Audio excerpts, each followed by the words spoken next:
Alright, so what we're going to do is we're going to do review quiz 2. It's going to cover all the problems you see on the screen right there.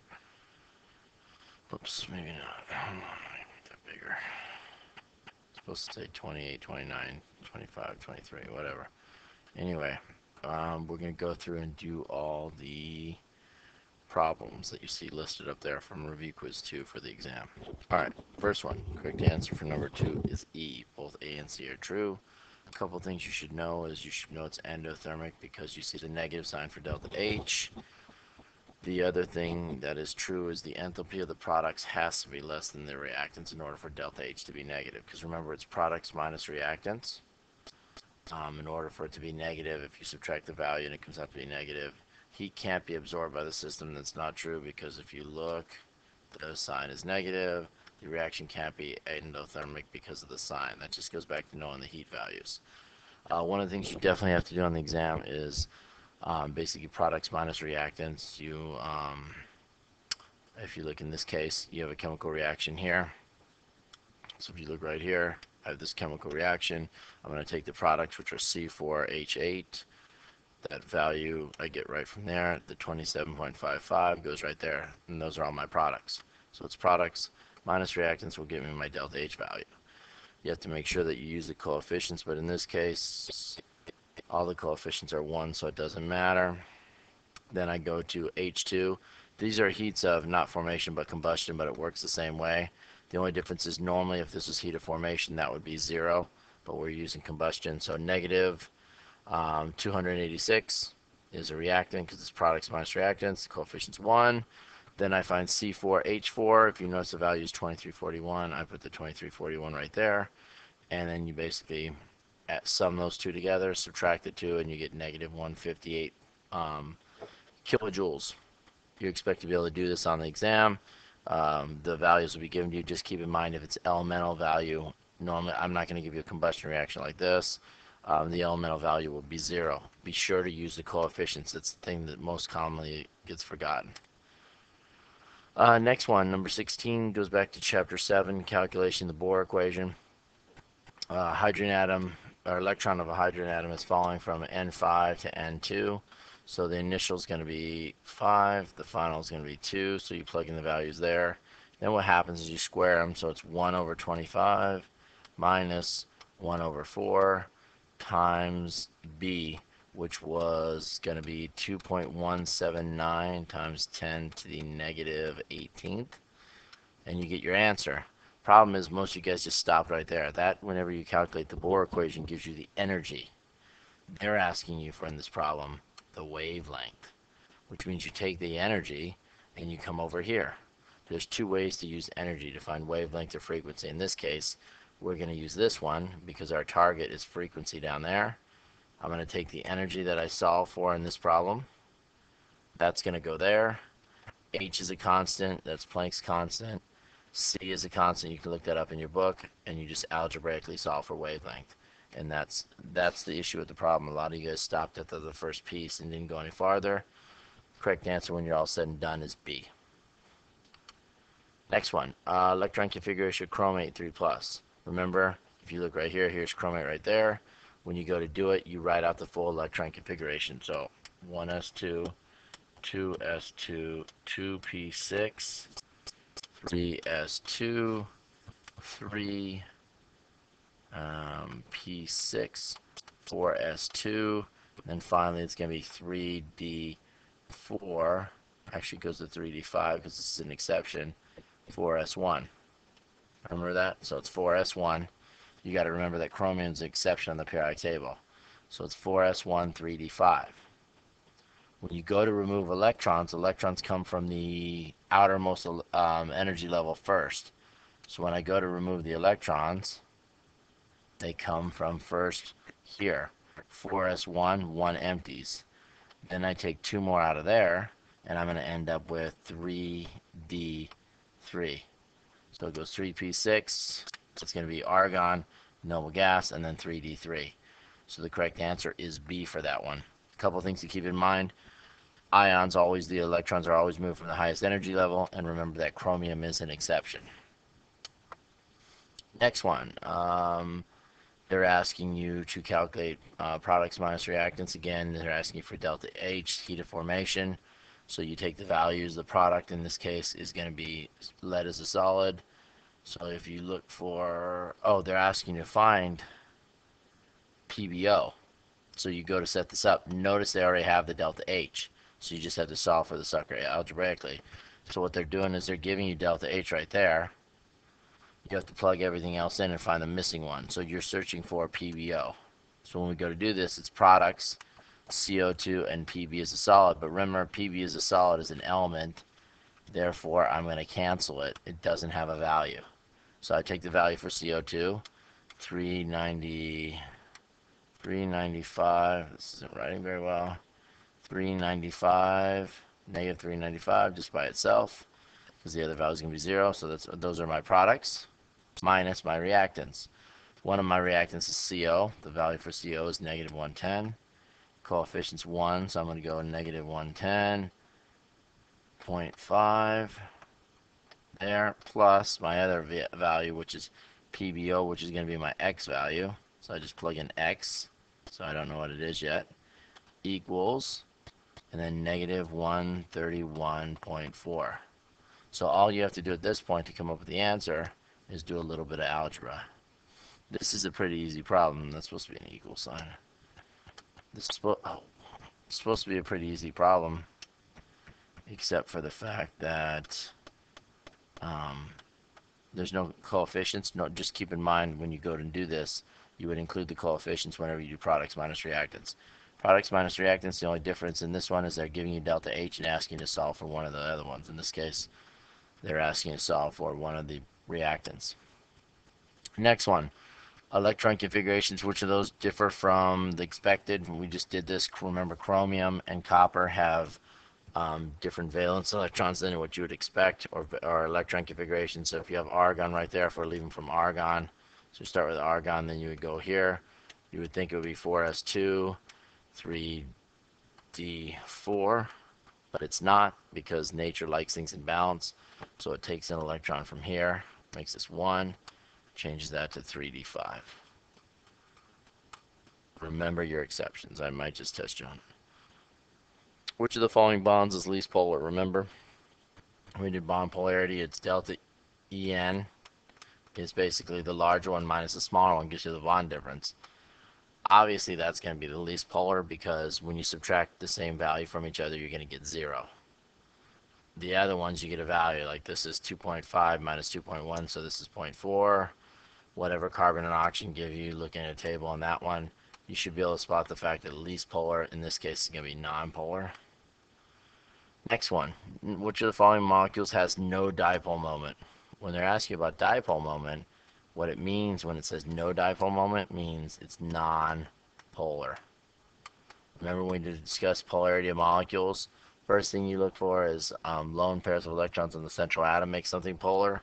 So automatically that molecules, that's going to make that polar, that's going to make that polar. CO2 doesn't have any lone pairs of electrons. Second thing, if you look, if it's more than 2 atoms, is you look at the terminal atoms. Are the terminal atoms the same? And in this case, they're the same. Therefore, that molecule is nonpolar. Must be able to do that on the test. I asked you polarity of molecules. All right. Next one. Which of the following has 0 dipole moment? Almost a repeat right there. It's a repeat. So basically, you have to be able to draw the Lewis structures. You should know by now that NH3 is a common polar molecule they use a lot. If you draw SO2, you should have been able to draw it. There's the Lewis structure for SO2. SO2 is polar because of the lone pairs of electrons. HCN is polar because if you look, carbon's a central atom. There's different terminal atoms, so obviously. And NO2 is polar because of a lone pair on the central atom. I didn't draw it, but you should be able to, which leads us to PF5. If you draw PF5, that's the structure you should come up with. If you notice, there's no lone pairs on the phosphorus. It is an expanded octet, but there's no lone pairs. And if you notice, all the terminal atoms are the same. So your correct answer for this one is A. Next one, which of the following has the smallest radii? Well, if you look, you can tell by the number of electrons. So if you're looking at 33, the correct answer is calcium 2+. Calcium normally has 2 electrons. When you remove 2 of them, it goes from 20 to a noble gas configuration of argon. Bromine, when it adds an electron, goes to a noble gas configuration of krypton, so it's farther down the list, so it can't be bromine. Xenon's even farther down the list, it can't be that. Sr2 plus, or Sr2 minus, it goes from 16 valence electrons to 18, like argon. But remember, the rule is, if they're isoelectronic, and these two are isoelectronic, the way it works is whoever has more protons is smaller, the other one is larger. Krypton can be canceled out because krypton's just farther down, so I cancel that one out. So it's really between A and E. They're isoelectronic, same number of electrons. The one with the largest number of protons will be smaller. If you notice, calcium is 20, sulfur has 16. Calcium has a greater effective nuclear charge, therefore it will have a smaller radii. Again, smallest radius. This almost looks like the same question. 35, the correct answer is C, potassium plus 1. It starts with 19, take 1 away. You have the configuration argon, so it has 18 electrons. Rubidium plus 1 comes back to krypton, so it's too big. Argon's right here. Argon has 18, so it's in the mix. Chlorine has 17, but minus 1 means it has 18. And S2 minus has 18 also. So I have 4 isoelectronic atoms. How do I decide? Well, again, atomic number. Largest atomic number in this case is going to be potassium with the 19 protons. Therefore, potassium will have the smallest radius. This one asks you, who has the smallest lattice energy? Lattice energy is the energy that holds an ionic compound together. So if you see the word lattice energy, it's the same thing as ionic compound strength. So they're saying which one will have the weakest amount of the least sticky molecule. We have two things that we use to rank ionic compounds. Larger charge, stronger the attraction. Smaller ion, the greater the ionic charge. So you're looking for the least sticky. So automatically that allows me to rule out this one because it's plus 2, minus 2 here. So I would cross out MgO. Barium is 2 plus, oxygen's 2 plus, so therefore they have too great of a charge. Plus minus 1 there, plus and minus 1 there, plus and minus 1 there. So these have the least charges, so it's down to A, C, and D. Then what do we do? Well, you got to look at size. If you look, you're looking for smaller the ion is greater charge. You're looking for the smallest, so you're probably looking for the greatest, or you are looking for the greatest atom size. And you go trends back to the periodic table. If you look here, look where cesium and iodine are. They're way down there. They're super large on the periodic table. Therefore, they will have less lattice energy. So the correct answer for that one is A. Choose the molecule with, basically ignore this problem. The idea was to get you to understand that bond lengths, size is the biggest factor. The shorter it is, the more energy they contain, except chlorine is a weirdo on the periodic table, and so they asked you about it, so just ignore it. Same thing goes for this question. Chlorine has the greatest bond energy. It's a weird thing. I should have just deleted it off there. Next one, 42. 42, they ask you to calculate delta H using bond energies. When you go to calculate delta H using bond energies, remember it's bonds broken minus bonds formed. When you go to do the calculation, you get the bond energy value from a table right here. You have to draw the molecule so you can count the number of bonds, and then use the stoichiometric coefficient to multiply everything to get the value. So for example, I draw acetylene. If I notice, I have a carbon triple bond. When I look up the value on the table, it's 839, so I put 839 there for the bond energy. Next thing I do is the number of, I only have one bond like that in the molecule, so I put a 1, and then the overall coefficient in the chemical reaction, if we look there, is 1, so then you multiply all that together, I get 839. Next one, carbon to hydrogen bond. So I have a carbon to hydrogen bond right there. The value from the table is 413. There's 2 of them on my drawing. I go back to the coefficient, it's 1. Do all that, I get 826. The last one is my oxygen to oxygen double bond. Because right now I'm doing all the reactants, which are the bonds, in this case the bonds broken. 495 is the value from the table. There's 1 in my drawing, the number of bonds in my drawing, and then finally the stoichiometric coefficient is 5 halves. So you see the 5 halves there, I get 1237. You add all of it together, you get 2902.5. Then I go to the other side. First thing I have is a carbon to oxygen bond. There's 2 of them. So I look up carbon to oxygen is 799. I get that from the table. There's 2 of them in my drawing. The coefficient of the reaction is 2. Put that there. I get 3196. Last one, I got OH bonds. 437 from the table. 2 of them in my drawing. Coefficient from the chemical equation is 1. I get a value of 934. I total that up. The last step is just to take this value and that value and subtract them, and you get B as your correct answer. You will be expected to do that on the quiz or test, exam, whatever. Formal charge. Remember, when you do a formal charge, dots and lines count as 1 each. It's a very simple formula. First, you find valence electrons from the periodic table. We're talking about nitrogen here. Nitrogen, if you look on the periodic table, has 5 valence electrons. So you take valence electrons minus assigned electrons. When you go to do assigned electrons, keep in mind that every dot counts as 1, so I have 1 there, 2, and every line counts as an assigned electron. 3, 4, 5. So there's where my 5 comes from. So 5 valence electrons minus 5 assigned electrons gives me a formal charge of 0. So remember, the biggest thing is each line counts as 1 assigned electron, and every dot counts as 1 assigned electron. Next one. Which one has the larger bond length? If you go to do this, easy way to do bond length is this. You count the number of bonds I have. Like in this molecule, I have 1, 2, 3, 4 total bonds. And then how many atoms are they connected to? 3. So if I do 4, whoops, that's not the right pen. I do 4 divided by 3.